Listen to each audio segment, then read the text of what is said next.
Channel की ओर से मैं मिसेस दीपिका सिद्धराम सोलनकर आप सभी का हार्दिक स्वागत करती हूँ।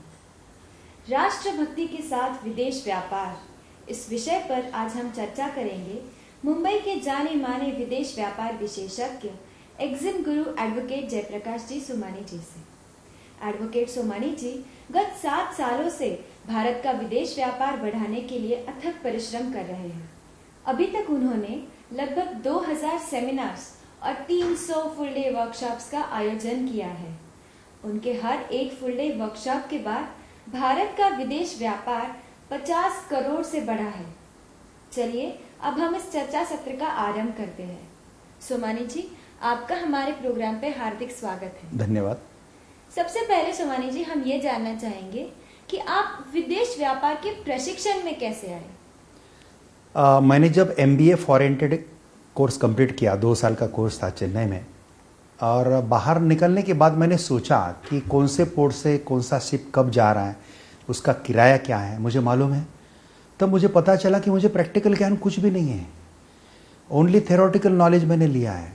अगर MBA फॉरेन ट्रेड कोर्स करने के बाद मेरी हालत ये है, तो फिर मेरे देश के छोटे छोटे व्यापारी लोग जो है, जो कम पढ़े लिखे लोग हैं, ये व्यापारी लोगों को तो इसका कुछ भी ज्ञान नहीं है। तो इनको अच्छा ज्ञान देने के लिए, इनको पूरा प्रशिक्षित करने के लिए, उनके आसान लैंग्वेज में, उनको जैसा समझे इस लैंग्वेज में प्रशिक्षण करने के लिए फिर मैं ये प्रशिक्षण में आया हूँ। अच्छा, राष्ट्रभक्ति के साथ विदेश व्यापार ये टाइटल है, तो राष्ट्रभक्ति और व्यापार में क्या संबंध है? बहुत बड़ा संबंध है, क्योंकि विदेश व्यापार में जब हम विदेश में माल भेजते हैं, सपोज हमने 1 लाख का इन्वेस्ट किया, 10 लाख का इन्वेस्ट किया, तो उसका पैसा जो आता है वो विदेशी चलन में आता है। और जिस देश का विदेशी चलन का साठा ऊंचा होता है वही देश महान और रिच रहता है। इसलिए एक्सपोर्टर देश की सबसे ज़्यादा सेवा करता है, क्योंकि उसके एक एक इन्वेस्ट के साथ देश रिच बनता है। इसलिए राष्ट्रभक्ति और विदेश व्यापार, इनका बहुत नज़दीक का रिलेशन है। सोमानी जी, हमारे दर्शकों के मन में और बहुत से सवाल है विदेश व्यापार को लेके। हम एक एक करके उन्हें थोड़ा सा दूर करने की कोशिश करेंगे। सबसे पहली बात, अंग्रेजी भाषा के बगैर विदेश व्यापार नहीं हो सकता, क्या ये सच है? नहीं, बिल्कुल सच नहीं है। विदाउट इंग्लिश भी आप विदेश व्यापार कर सकते हैं। हजारों साल का हमारे देश को इतिहास है विदेश व्यापार का। आर्य चाणक्य के ज़माने में हमारा देश का ग्लोबल ट्रेड 70% होता था। आज हमारा हिस्सा खाली 2% है, क्योंकि उस ज़माने में तो इंग्लिश नहीं था। आज भी अगर आप जर्मन देखते हैं, फ्रेंच लोग देखते हैं, जापानी देखते हैं, कोरियंस देखते हैं, चाइनीज़ पीपल देखते हैं, रशियन पीपल देखते हैं, तो इनके पास इंग्लिश नहीं है, even though they are masters in exports. Language makes no difference. आपका लैंग्वेज कुछ भी रहो, आपके पास खाली ज्ञान चाहिए, जुनून चाहिए, विजन अच्छे चाहिए और कार्यक्षमता अच्छी चाहिए, बस ये चीजें जरूरी है। विदेश व्यापार में आने के लिए बहुत पढ़ाई चाहिए है, क्या ये सच है? पढ़ाई ज़्यादा रहना ये जरूरी नहीं है विदेश व्यापार के लिए। मेरे कुछ क्लाइंट है, जैसा मेरे एक एग्रीकल्चर एक्सपोर्टर है जो 200 करोड़ का टर्नओवर साल का करता है, लेकिन उसका क्वालिफिकेशन खाली 10वीं है। मेरा एक मीट एक्सपोर्टर है, उसका 168 करोड़ साल का टर्नओवर है लगभग, उसका पढ़ाई खाली 8वीं कक्षा है। उसके पास जो जनरल मैनेजर है वो MBA है। राजकोट एरिया के लोग, अहमदाबाद एरिया के लोग काफ़ी कम पढ़े लिखे रहते हैं, लेकिन they are doing a fantastic business. क्योंकि सबसे इंपॉर्टेंट क्या रहता है कि बिजनेस में विजन और कार्यक्षमता, ये 2 चीज़ें बहुत इंपॉर्टेंट है। जिसके पास ऊंचा विजन है, ऊंचा दृष्टिकोण है और कार्यक्षमता अच्छी है, वो बहुत अच्छा बिजनेस कर सकता है। अच्छा, विदेश व्यापार के लिए बहुत पूंजी, बहुत बड़ा कैपिटल जरूरी है, ये भी कुछ लोगों को लगता है, इस पे आपकी क्या राय है? Capital is mental block. मैं तो बोलूँगा, दर्शकों को बोलूँगा कि आप जिस गांव से आए हैं, जिस गली से आए हैं, उस गली में सक्सेसफुल लोग हैं, सक्सेसफुल बिजनेसमैन हैं, go and ask them one question कि जब आपने ये बिजनेस स्टार्ट किया था तो आपके पास कैपिटल कितना था। मैक्सिमम सक्सेसफुल लोग यही बताएंगे कि हमने 0 से बिजनेस स्टार्ट किया है। तो मेरे देश के अगर 80% लोग 0 से खुद को खड़ा करने में सक्षम हैं, तो फिर मेरे ही दिमाग में मेंटल ब्लॉक क्यों है कैपिटल का? दोस्तों कैपिटल आराम से मैनेज हो जाता है, क्योंकि बैंक्स रहती है, फाइनेंस इंस्टीट्यूशंस रहती है, सीड कैपिटल रहता है। और सबसे इम्पॉर्टेंट है कि अगर बायर आपको 2 महीने में पेमेंट दे रहा है और आपका सप्लायर अगर 3 महीने रुकने के लिए तैयार है, तो आपको खुद के कैपिटल की ज़रूरत नहीं है। मैनेजमेंट ये ज़रूरी चीज़ है। और एक बार हम शुरू करते हैं ना, तो आराम से खड़े रह सकते हैं और आराम से हम विदेश व्यापार को बढ़ा सकते हैं। जीरो कैपिटल से भी हम विदेश व्यापार आसानी से कर सकते हैं। अच्छा, पर हमारे कुछ दर्शकों के मन में ये भी शंका है कि विदेश व्यापार में कभी कभी पैसा डूबता है, इसके बारे में आपकी क्या राय है? अगर आप प्रिकॉशन नहीं लेंगे, ज्ञान अच्छा नहीं रहेगा, तो आपका पैसा विदेश व्यापार में जरूर डूबेगा। लेकिन अगर आप विदेश व्यापार करते समय एडवांस पेमेंट ले लेंगे या एलसी लेंगे या ईसीजीसी पॉलिसी करेंगे, तो फिर पैसा नहीं डूबेगा। सामने वाला अगर एडवांस पेमेंट देने के लिए तैयार नहीं है, तो उसको बोलना एलसी दे दो, लेटर ऑफ क्रेडिट। एलसी अगर वो नहीं दे रहा है तो ईसीजीसी पॉलिसी करके माल भेज दो, तो पैसा डूबता नहीं है। प्रॉपर नॉलेज रहना खाली विदेश व्यापार में बहुत जरूरी है। बहुत खूब सोमानी जी, आपने तो दर्शकों के मन से काफी शंकाएं दूर कर दी। हम ये भी अब जानना चाहेंगे कि विदेश व्यापार में कौन कौन से क्षेत्र में स्कोप है, थोड़ा सा विस्तार से बताइए। विदेश व्यापार में सभी क्षेत्र में बहुत अच्छा स्कोप है। मैं कुछ फिगर्स पहले बताऊंगा कि हमारे देश से जो एक्सपोर्ट होता है, टोटल एक्सपोर्ट, उसमें से एग्रीकल्चर एक्सपोर्ट हमारा लगभग 8 से 9% होता है। हमारा टेक्सटाइल एक्सपोर्ट 12 से 13% होता है। हमारा जेम्स एंड ज्वेलरी एक्सपोर्ट 15-16% होता है। हमारा इंजीनियरिंग एक्सपोर्ट अच्छा है, हमारा 29% 30% तक इंजीनियरिंग प्रोडक्ट में एक्सपोर्ट होता है। हमारा मरीन एक्सपोर्ट्स है, हैंडलूम एक्सपोर्ट है, हमारा आईटी सेक्टर में एक्सपोर्ट्स हैं। There are so many fields, so many product आप एक्सपोर्ट कर सकते हैं। हर प्रोडक्ट में आपको बहुत अच्छा स्कोप है। और सर्विस एक्सपोर्ट्स भी कर सकते हैं। कोई अगर चार्टर अकाउंटेंट यहाँ पे बैठ के विदेश के लोगों की ऑडिट करता है, कोई टीचर यहाँ पे बैठ के विदेश के बच्चों को मैथमेटिक्स साइंस पढ़ाता है, डॉलर कमाता है इंटरनेट के ऊपर पढ़ा के, तो ये सब सर्विस एक्सपोर्ट्स में आता है। कंसल्टेंसी करना, फाइनेंस कंसल्टेंसी है, कोई अगर डिज़ाइन बना के यहाँ से विदेश भेजता है, तो ये सर्विस एक्सपोर्ट्स में आता है। कॉल सेंटर्स वगैरह चलाना सब सर्विस एक्सपोर्ट्स में आता है। तो सर्विस एक्सपोर्ट में भी आप अच्छा काम कर सकते हैं। और इसमें कंसल्टेंसी के लिए भी चांसेस है। जिसको कंसल्टेंसी में इंटरेस्ट है ना, ये बंदा क्या करेगा, एक विदेश व्यापार में कंसल्टेंसी लगभग 7-8 जगह पे कर सकते हैं। जैसा डॉक्यूमेंटेशन कंसल्टेंसी है, एक्साइज कंसल्टेंसी है, फेमा कंसल्टेंसी है, कस्टम कंसल्टेंसी है, सर्विस टैक्स कंसल्टेंसी है, ऐसे प्रोजेक्ट कंसल्टेंसी है, फाइनेंस कंसल्टेंसी है, इंटरनेशनल मार्केटिंग कंसल्टेंसी है। You can get the consultancy in proper way. तो बहुत अच्छा आपको इसमें गति आती है। किसी भी प्रोडक्ट में जाइए, किसी में जाइए, खाली अच्छा क्वालिटी का देना, ये दिमाग में चाहिए। मेवा देख के अगर सेवा करेंगे तो बिजनेस सक्सेस नहीं होगा। पहले सेवा होता है, फिर बाद में मेवा होता है। फॉर एग्जाम्पल, अगर आपने नारी के लिए प्रोडक्ट बनाया तो दुनिया के हर नारी तक को पहुंचना चाहिए और वो प्रोडक्ट यूज करने के बाद वो नारी को आनंद आना चाहिए। ये अगर आपका उद्देश्य है तो आपका बिजनेस सक्सेस जरूर होगा। खाली पैसा कमाना अगर ये उद्देश्य है तो फिर बोल नहीं सकते कितना सक्सेस होगा। इसलिए सेवा के बाद मेवा होता है। अच्छा प्रोडक्ट दो, अच्छी क्वालिटी दो, दुनिया के साथ बिजनेस अच्छा करो, विदेश का पैसा हमारे देश में लेके आओ और हमारे राष्ट्र को समृद्ध करो। बस ये अगर सपना है तो विदेश व्यापार बहुत आसानी से सक्सेस होता है। और विदेश व्यापार में वैसे मुनाफा कितने मिलता है? बहुत बढ़िया सवाल है। विदेश व्यापार में तो एक बहुत मज़ा रहती है। जैसे आप मैंगो है, कोरिया को बेचेंगे अलग भाव मिलेगा, जापान को बेचेंगे अलग भाव मिलेगा, रशिया को बेचेंगे अलग भाव मिलेगा। कभी कभी हमारे देश से हमको 5 गुना 10 गुना ज़्यादा भी भाव मिलता है। पापड़ पाकिस्तान में बेचेंगे, पापड़ अमेरिका में बेचेंगे, पापड़ ब्रिटेन में बेचेंगे, तो you will get a different prices. तो डिफरेंट कंट्री में डिफरेंट प्राइजेस लेना और इसमें बहुत पैसा कमाना, ये तो विदेश व्यापार की फितरत ही है। इसलिए तो विदेश व्यापार में बहुत अच्छा प्रॉफिट मिलता है। अच्छा, पर ये विदेश व्यापार करने में क्या सरकार से भी कुछ मदद मिलती है? यस, गवर्नमेंट ऑफ इंडिया के बहुत अच्छे इंसेंटिव्स हैं। गवर्नमेंट ऑफ इंडिया आपको ड्यूटी ड्रॉबैक देता है।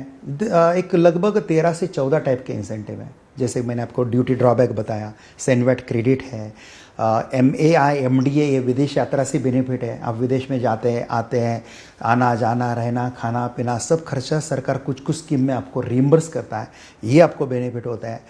फोकस मार्केट स्कीम है, फोकस प्रोडक्ट स्कीम है, export promotional capital goods scheme है सरकार के। अच्छे अच्छे प्रोडक्ट, अच्छे अच्छे बेनिफिट्स हैं। और कुछ फोकस एरियाज भी है सरकार के, जैसे एग्रीकल्चर, फूड इंडस्ट्री में अगर आप काम करते हैं, विलेज इंडस्ट्री में करते हैं तो विशेष कृषि ग्रामोद्योग योजना का ड्यूटी एंटाइटलमेंट कुछ मिलता है आपको। हैंडलूम में, हैंडीक्राफ्ट में, जेम्स एंड ज्वेलरी में, लेदर एंड फुटवेयर में, मरीन सेक्टर में, ग्रीन टेक्नोलॉजी में, IT हार्डवेयर मैन्युफैक्चरिंग इंडस्ट्रीज़ में, और नॉर्थ ईस्टर्न रीजन ईशान्य भारत से अगर हम विदेश व्यापार करते हैं तो उसका भी इंसेंटिव अलग है। तो ऐसे 10 सेक्टर में गवर्नमेंट के इंसेंटिव, फोकस इंसेंटिव है। बाकी सब सेक्टर में बहुत अच्छे बेनिफिट्स मिलता है। तो इसलिए सरकार से इंसेंटिव एक तरफ मिलता है, एक तरफ मुनाफा भी अच्छा मिलता है, इसलिए विदेश व्यापार में बहुत अच्छा प्रॉफिट होता है, बहुत अच्छा प्रोग्रेस होता है। अच्छा सोमानी जी, अब ये सब सुनने में तो बहुत आसान लग रहा है, लेकिन क्या विदेश व्यापार करना भी उतना ही आसान है? यस, डोमेस्टिक ट्रेड यानी कि स्वदेश व्यापार से विदेश व्यापार आसान होता है। स्वदेश व्यापार में हर जगह पे हमको खुद का दिमाग लगाते बैठना पड़ता है। विदेश व्यापार में हर चीज़ ऐसे सिस्टमेटिकली सेट हैं, जैसे भारत सरकार के पोर्ट्स हैं, JNPT पोर्ट, मुंबई पोर्ट, कटकट्टा पोर्ट, मुंड्रा पोर्ट है, कांडला पोर्ट है, विशाखापट्टनम पोर्ट है, चेन्नई पोर्ट है। और जहाँ पे पोर्ट नहीं है ऐसे जगह बड़े बड़े सिटी है, पूना है, औरंगाबाद है, गाज़ियाबाद है, दिल्ली है, इंदौर है, भोपाल है। यहाँ पे सरकार के इनलैंड कंटेनर डिपो होते हैं। कस्टम हाउस एजेंट बहुत अच्छा हमको शिपिंग और लॉजिस्टिक की, कस्टम की सब फॉर्मेलिटी कंप्लीट करके देते हैं। ऐसे अलग अलग कंसल्टेंट की मदद मिलती है। इंटरनेशनल मार्केटिंग हम आराम से कर सकते हैं। हमारी एरोनिका भी इंटरनेशनल मार्केटिंग में बहुत अच्छा हेल्प करती है। इसलिए विदेश व्यापार करना हर जगह पे प्रोसीजर है, सिस्टमैटिक है, इसलिए विदेश व्यापार करना बहुत आसान है। इसके लिए थोड़ा सा खाली नॉलेज हमको परफेक्ट चाहिए और अच्छा चाहिए, बस इतनी ज़रूरी है इसमें। अच्छा सोमानी जी, हम काफ़ी बार देखते हैं कि 10वीं 12वीं तक पढ़ा हुआ आदमी अच्छा व्यापार कर लेता है, लेकिन ग्रेजुएट पोस्ट ग्रेजुएट इंसान व्यापार करने से डरता है। ऐसा क्यों होता है? इसका सिंपल जवाब है क्योंकि जितना हम सोचते हैं और करते हैं वो कभी भी अच्छा रहता है। तो कम पढ़े लिखे लोग क्या करते हैं, सोचते और करते हैं, सोचते और करते हैं। They think and act, think and act. पढ़ा लिखा आदमी क्या करता है, ज़्यादा सोचता है, तो थिंक के ऊपर थिंक के ऊपर थिंक होता है और एक्ट नहीं रहता है, तो फिर वो डरने लगता है, तो निगेटिविटी उसकी बढ़ जाती है। इसलिए कभी भी पढ़े लिखे आदमी ने उतना ही सोचना चाहिए जितना उसको करना है, तो फिर उसको भी वो प्रॉब्लम नहीं आएगा। ठीक है सुमानी जी, विदेश व्यापार यानी कि एक्सपोर्ट इंपोर्ट का पूरा प्रैक्टिकल नॉलेज हमारे दर्शकों को कैसे मिलेगा?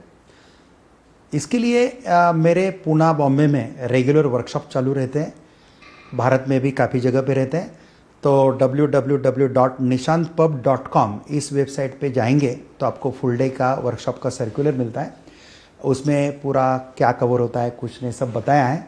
ये सुबह 9 बजे से शाम को 6 बजे तक एक ही दिन का वर्कशॉप रहता है, लेकिन इसमें पूरा प्रैक्टिकल सिखाया जाता है।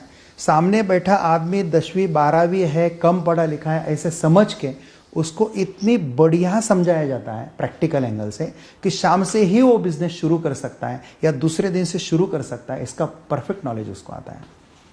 अच्छा, पर आपके इस वर्कशॉप में एग्जैक्टली क्या सिखाया जाता है? वर्कशॉप में एक लगभग 10 से 11 पावर पॉइंट प्रेजेंटेशंस रहते हैं। फॉरेन ट्रेड पॉलिसी है, उसके प्रोसीजर्स हैं, आयात निर्यात फॉर्म कैसे भरने, एक्सपोर्ट इंपोर्ट प्रोसीजर है, डॉक्यूमेंटेशन है, शिपिंग लॉजिस्टिक है, एक्सपोर्ट इंपोर्ट स्टैटिस्टिक्स कैसे देखते हैं। सपोज मैंगो मुझे एक्सपोर्ट करना है, 233 देश है, कौन से देश पे मैं कॉन्सेंट्रेट करूँ, कहाँ पे मैंगो को डिमांड ज़्यादा है, कहाँ पे राइस को डिमांड ज़्यादा है, ये कैसा देखना, कहाँ देखना, कौन से सिटी में इसको स्कोप है, स्टैटिस्टिक्स है। एक्सपोर्ट इंपोर्ट फाइनेंस हम सिखाते हैं। फाइनेंस में जो आदमी जीरो कैपिटल है, जिसके पास कैपिटल नहीं है, पैसा नहीं है, ऐसा आदमी फाइनेंस में खुद के पैर के ऊपर 6 महीने में कैसा खड़ा होता है, ये भी डेमो देते हैं। नॉन बैंकिंग फाइनेंस वगैरह कैसे रहते हैं वो भी हम इसमें सिखाते हैं। एलसी रहती है, ईसीजीसी रहता है, गवर्नमेंट के स्पेशल फोकस एरियाज़ हैं, उसमें कौन से इंसेंटिव्स मिलते हैं, गवर्नमेंट के जो बेनिफिट्स मिलते हैं वो बेनिफिट्स क्या क्या मिलते हैं, entire each and everything which is related to export import full day में कवर होती है। और क्या इसमें इंटरनेशनल मार्केटिंग भी कवर होता है? Yes, marketing is very important, क्योंकि अगर आपके सपने हैं, भारत सरकार के स्टेटस सर्टिफिकेट मिलते हैं आपको 20 करोड़, 100 करोड़, 500 करोड़, 2,500 करोड़ और 7,500 करोड़ के ऊपर, अगर ये अचीव करना ही अगर आपको सपना है, फंटास्टिक बिजनेस करना सपना है, तो आपको मैच्योर्ड बायर मिलने चाहिए। ये जो बिजनेस टू बिजनेस साइट्स रहती है ना, इसके ऊपर आपको चीटर ज़्यादा मिलते हैं, नए लोग ज़्यादा मिलते हैं, मैच्योर्ड बायर नहीं मिलेंगे। मेरे गुरु आर्य चाणक्य बताते हैं कि मैच्योर्ड बायर बोले तो 5 साल से ज़्यादा एक्सपीरियंस वाला बायर चाहिए। तो 5 साल से ज़्यादा एक्सपीरियंस वाले आदमी के साथ हम काम करेंगे तो हमको अच्छा टर्नओवर मिलता है। मेरा एक गाज़ियाबाद का पार्टी है जो टेक्सटाइल में एक्सपोर्ट करता है, उसका 150 करोड़ का टर्नओवर खाली 3 ही बायर में कवर होता है। उसका यूएसए का एक बायर उसको 80 करोड़ के ऑर्डर देता है, रिमेनिंग 2 बायर मिलकर उसको 70 करोड़ का ऑर्डर मिलता है। तो instead of searching 100 buyer and doing the turnover of 10 crore, it is always better search only 10 buyer and do the turnover of 100 crore। इसलिए आपको मैच्योर्ड बायर ढूंढने के तरीके, मैच्योर्ड बायर ढूंढने का सिस्टम्स, कोटेशन कैसा देना बायर को, ये खर्चे कितने आते हैं शिपिंग के लिए, लॉजिस्टिक के लिए, ईसीजीसी के लिए, एलसी के लिए, सीएचए का कमीशन वगैरह, हेजिंग करेंसी, ये सब खर्चे कितने आते हैं, ये पूरा ज्ञान मार्केटिंग में आपको पूरा मिल जाता है ये प्रोग्राम में। अच्छा, और सोमानी जी, क्या आपका ये वर्कशॉप सिर्फ अंग्रेजी में होता है? नो, ये वर्कशॉप तो हिंदी में, अंग्रेजी में, दोनों भाषा में होता है, लेकिन जो महाराष्ट्र और महाराष्ट्र के ऊपर का जो बेल्ट है, यहाँ पे ये प्रोग्राम हम हिंदी में ज़्यादा लेते हैं, क्योंकि हमारे देश की लोक संख्या टोटल 125 करोड़ है। इसमें इंग्लिश जानने वाले का प्रमाण लगभग खाली 8 से 9% है, और जो इंग्लिश जानने वाले में उसमें के मैक्सिमम लोग जॉब ही करते हैं, तो बिजनेस में वो कम है। तो मुझे 90% लोगों के लिए काम करना है, इसलिए मैंने पढ़ा लिखा सब है इंग्लिश में ही है, लेकिन मैं हिंदी में इसको समझाता हूँ। खाली साउथ इंडिया का जो पार्ट है, जब चेन्नई है, जहाँ पे लोगों को हिंदी समझ में नहीं आता है, वहाँ पे हम ये प्रोग्राम इंग्लिश टू इंग्लिश लेते हैं। बाकी हर जगह पे ये प्रोग्राम हिंदी में बहुत बढ़िया ढंग से समझा के होता है। अच्छा, और आपका ये जो वर्कशॉप होता है, उसको अटेंड करने के बाद आपके पार्टिसिपेंट्स की क्या राय होती है? पार्टिसिपेंट तो बहुत खुश हो जाते हैं, समय कब निकल गया पता नहीं चलता है। बोलना पड़ता है लोगों को, भैया आप 9 बजे से आए, शाम को अभी 5:30 बज रहे हैं, आप जाओ घर पे, हो गया प्रोग्राम, तो भी उठते नहीं हैं, कोई घड़ी नहीं देखता है, बहुत बढ़िया उनको लगता है। और यहाँ से जाने के बाद कुछ लोग तो इमीडिएट 1-1.5 महीने में आई कोड, RCMC ये प्रोसेस कंप्लीट करके बिजनेस शुरू कर देते हैं, और 6 महीने में लगभग ये लोग 20 करोड़ भी क्रॉस करते हैं। मेरी कुछ पार्टी खाली 8 महीना में 40 करोड़ क्रॉस कर दिए। कुछ पार्टी मेरी अभी 500 करोड़ के ऊपर है, कुछ पार्टी 1,000-1,500 करोड़ के भी आगे चली है। स्टेटस होल्डर भी काफ़ी पार्टी है, तो इसलिए ये प्रोग्राम होने के बाद उनको बहुत अच्छा मिलता है, हमारा सपोर्ट भी अच्छा मिलता है बायर ढूंढने के लिए। इसके लिए जो सपोर्ट लगता है बाद में, वो भी सपोर्ट जो है हमारा बहुत अच्छा मिलता है। इसलिए खाली इसमें एक करना चाहिए कि विदेश व्यापार करना, ये जब दिमाग में आता है ना, तभी ही ये प्रोग्राम कर लेना चाहिए। मुझे इस बारे में एक खाली किस्सा बताता हूँ कि बॉम्बे में प्रोग्राम था 8 दिन पहले, और 8 दिन के बाद अहमदाबाद में था। तो अहमदाबाद के लोग बॉम्बे के प्रोग्राम को आके गए थे। मैंने उनको पूछा, भैया आप 8 दिन के बाद अहमदाबाद में प्रोग्राम है, आपको मालूम नहीं है? हाँ बोले, मालूम है साहब, अहमदाबाद में आपका प्रोग्राम है, लेकिन 8 दिन हम लेट क्यों करें? बोले, अगर आगे चल के मैं 100 करोड़ का टर्नओवर करता हूं तो महीने का टर्नओवर लगभग 8 करोड़ का होगा, तो 8 दिन का टर्नओवर 2 करोड़ का होगा, तो मैं क्यों लेट करूँ? इतने होशियार लोग रहते हैं, इसलिए देर नहीं करते, वेबसाइट पे जाते हैं, फटाक से सर्कुलर देखते हैं, और जहाँ पे प्रोग्राम है वहाँ पे अटेंड करते हैं। बस ये खासियत रहती है लोगों को, इसलिए वो सक्सेस भी बहुत अच्छा हो जाता है। और क्या आप ये वर्कशॉप विदेश में भी लेते हैं? हाँ जी, विदेश में लेता हूँ। विदेश में वर्कशॉप का टाइटल अलग रहता है। जैसे भारत में ये वर्कशॉप का title export import management with global marketing रहता है, विदेश में इसका title international trade and international marketing रहता है। तो लंच के पहले हम इंटरनेशनल ट्रेड कवर कर लेते हैं, और लंच के बाद हम इंटरनेशनल मार्केटिंग कवर करते हैं। मार्केटिंग में पूरा मार्केटिंग फिर कवर होता है, मर्जर्स है, एक्विजिशंस है, कोलैबोरेशंस है, ऐसे। तो विदेश में थोड़ा अलग ढंग का ये प्रोग्राम लेना पड़ता है, क्योंकि भारत के कानून कायदा जो हम यहाँ पे पढ़ाते हैं वो वहाँ पे पढ़ाने की जरूरत नहीं रहती है, क्योंकि वो उधर का सब रहता है। इसलिए हम वो प्रोग्राम अलग ढंग से विदेश में लेते हैं। सोमानी जी, आपको एक अब थोड़ा सा अलग सवाल पूछूंगी। क्या अध्यात्म का व्यापार में कोई संबंध है? जरूर है। अगर आदमी आध्यात्मिक रहता है तो वो व्यापार बहुत अच्छा कर सकता है। मैं गीता पढ़ता हूँ रोज, 15 श्लोक अर्थ के साथ पढ़ता हूँ। कल 15 श्लोक अर्थ, परसों अलग 15 श्लोक, ऐसे गीता कंप्लीट होती है बीच में। तो काफ़ी सालों से मैं गीता पढ़ता हूँ। तो गीता आदमी की कार्यक्षमता बहुत अच्छा बढ़ाती है। गीता कहाँ पे भी कर्मकांड नहीं सिखाती है, और आखिरी दम तक कष्ट करते रहना समाज के लिए ये सिखाती है। खुद से बाहर निकल के कार्य करने की शिक्षा गीता देते हैं। ऐसे हमारे पास दासबोध है, हमारे पास अलग अलग ग्रंथ है, भागवत है, और कोई कुरान मानने वाला है तो कुरान को पढ़ता है, कोई बाइबल को मानने वाला है तो बाइबल को पढ़ता है। तो स्पिरिचुअलिटी अगर अपने में है तो एक अलग ऊर्जा, अलग एक शक्ति डेवलप होती है, और फिर कष्ट करने का एक सामर्थ्य आदमी में बहुत अच्छा डेवलप होता है। इसलिए स्पिरिचुअलिटी है और बिजनेस है, इनका बहुत नज़दीक का कनेक्शन है। अच्छा सोमानी जी, एक और थोड़ा सा पर्सनल सवाल। आप 2 कंपनियों के चेयरमैन हो, हाई कोर्ट में प्रैक्टिस भी करते हो, इस सब से आप प्रबोधन के लिए कैसे टाइम निकाल पाते हो? बहुत अच्छा सवाल है ये आपका। मेरी वाइफ शोभा सोमानी का मुझे बहुत अच्छा सपोर्ट है। मेरी पूना की कंपनी वो एंटायर मैनेज कर लेती है। खाली डिसीजन मेकिंग में ही मुझे थोड़ा ख्याल देना पड़ता है। प्रोडक्शन, पोस्ट प्रोडक्शन वो पूरा देखती है। और हमारी दूसरी कंपनी जो है एरोनिका ग्लोबल बॉम्बे में है, वो हमारे वाइस प्रेसिडेंट प्रकाश जी देख लेते हैं। मेरी हाई कोर्ट की, ट्राइब्यूनल की, सुप्रीम कोर्ट की प्रैक्टिस मेरे कलीग्स लोग देखते हैं। और ये मैनेजमेंट स्किल्स है, सबसे इंपॉर्टेंट है। अगर आपको समाज के लिए, आपको देश के लिए कुछ अगर करना अच्छा है तो अपने आप ही टाइमिंग हम निकाल सकते हैं। और ईश्वर की दया है, सरस्वती माता की कृपा है, लक्ष्मी माता की कृपा है कि हमको इसके लिए समय मिल जाता है। और उनके दया से और पूरा आरोग्य भी हमारा अच्छा, इतना घूमता हूँ तो भी आरोग्य अच्छा रहता है। तो उनकी कृपा से ये बहुत अच्छा चलता है। बहुत खूब सोमानी जी। अब आप हमारे दर्शकों को कोई मोल का संदेश देना चाहेंगे? मैं इतना ही दर्शकों को बोलूँगा कि आप खुद समृद्ध हो तो आपका देश समृद्ध होगा। Enrich yourself, enrich your nation. तो सोमानी जी, आज हमारे दर्शकों का इतना खूबसूरती से मार्गदर्शन करने के लिए और हमारे इस शो पे आने के लिए बहुत बहुत धन्यवाद। जय हिंद।